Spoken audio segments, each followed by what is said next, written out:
Good morning, everyone. Good morning. Um, I'm so proud of my dad, TB Joshua.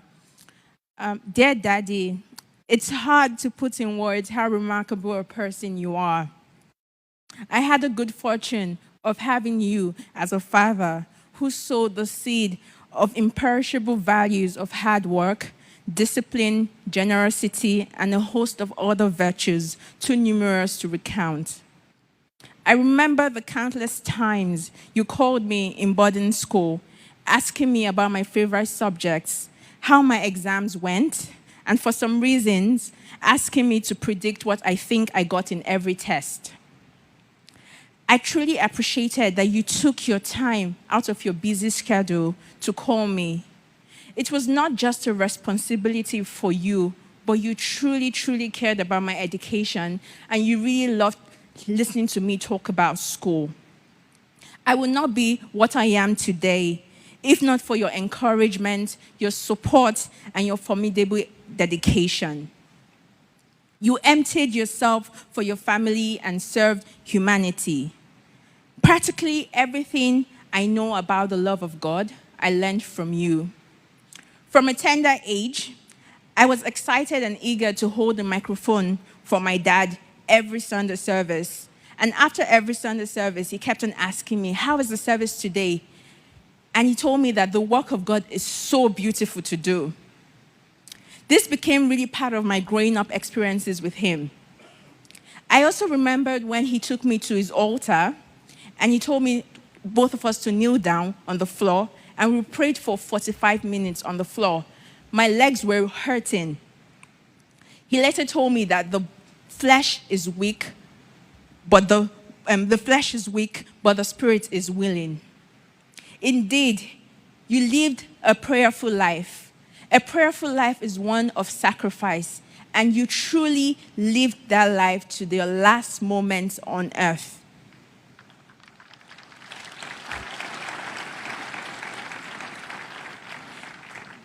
I am in awe of your love and fear of God, and I really truly understood that at a very young age, my dad would give his time, his dedication for this work. I would truly miss your conversations with me on a daily basis about life and moral. Daddy, as it was typical with you, your conversation always retained a sense of humor and mystery. If anyone lived a fulfilling and yet deliberately enigmatic life, it was you. I will truly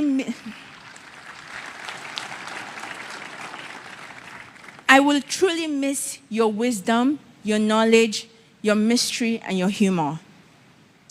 You have lived a life of unwavering commitment to passion and service.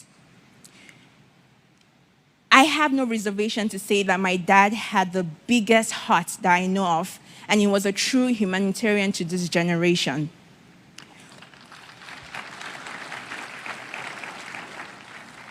What a feat you have left for all of us to live up to. I'm so surprised to hear about all the condolence messages from people around the world concerning your compassion. Even some people I've never met in my life, they all testify to your compassion and your humility. What a life you lived, such a legend and an exemplary light.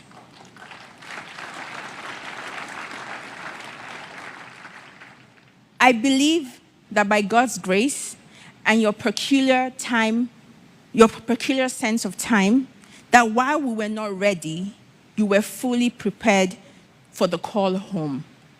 Rest in peace, Daddy. Your loving daughter, Serah.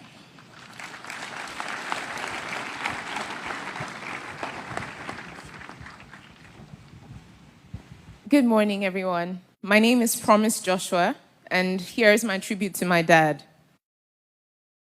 As devastated as I was upon hearing about the news of my dad's passing, I can't say that I was completely unprepared for that day.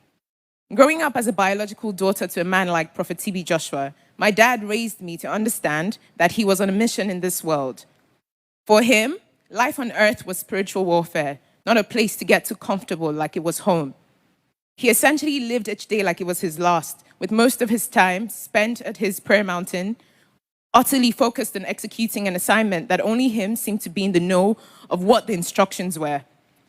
Since I became more socially aware and more inquisitive about my dad's life, I realized that the implication of such a lifestyle was that once he was done accomplishing what he was sent for, he will be called back home to the one who sent him.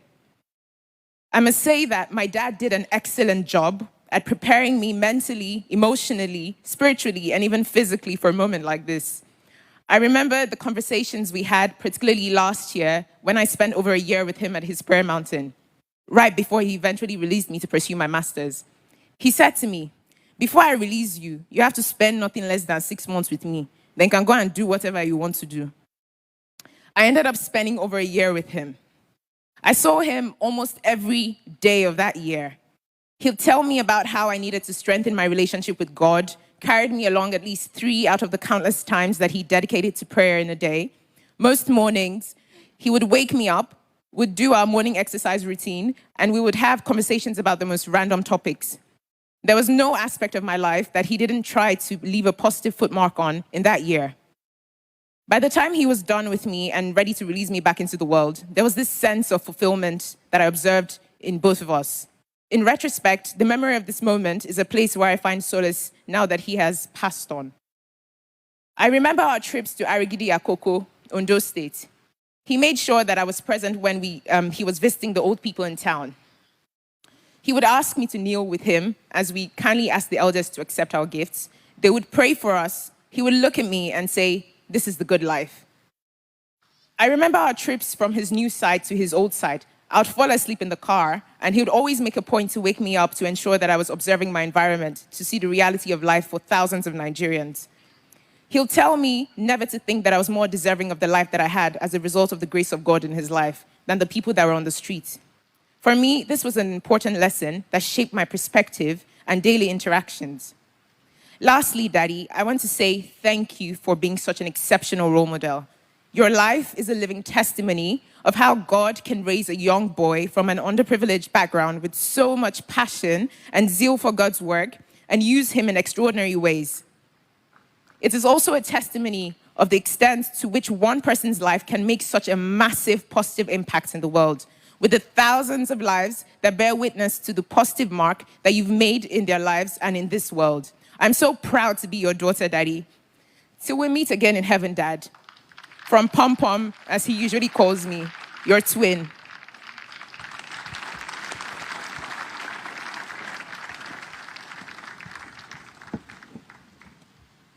Hello, everyone. I'm Hart. I'm Prophet TB Joshua's daughter, and I would like to start by thanking everyone for coming out and celebrating my father's beautiful life. On that dreadful day, the 5th June 2021, my father, Prophet TB Joshua, departed this world to join his father in heaven, and it hasn't been the same for me again. I don't have many words to express how much I love and miss him, me, Daddy's girl. From a tender age, he showed me that his love for me was immeasurable, and I will forever love him for that.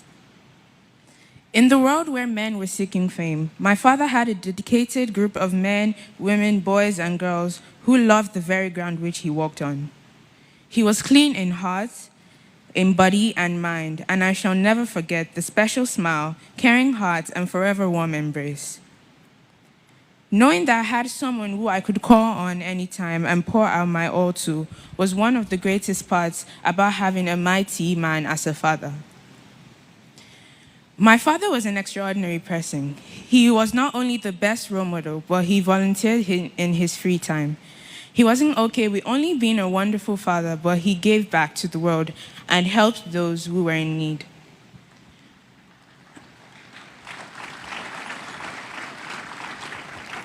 As we may all know, my father's notable feature was his charisma.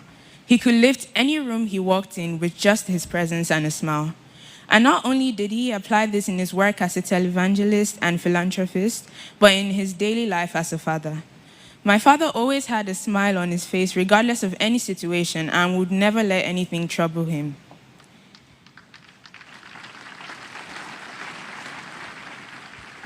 He was a jovial man, full of fun and laughter. He played uncountable jokes with me and my sisters, and sadly is leaving a hole in our hearts, which no one can fill.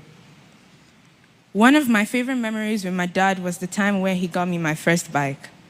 I was elated and bouncing with joy. I had been pressuring him countless times for a bike, but he pushed me aside, so I guessed he didn't want to get it from me. I tried my best to make him aware of the fact that I was angry by making odd faces in front of him. He was provoked by the fact that I was provoked by the fact that he would hug me irrespective of the tantrums I threw and still show me all the love and attention he did. So on the day I saw the big, beautiful purple bike in front of the car which had just dropped it, I ran directly to his room and gave him a big hug, showering him with thanks.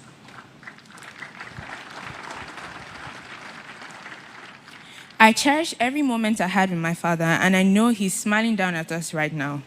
I am saddened that death took him away from us, but God said, in all things, we should give him thanks.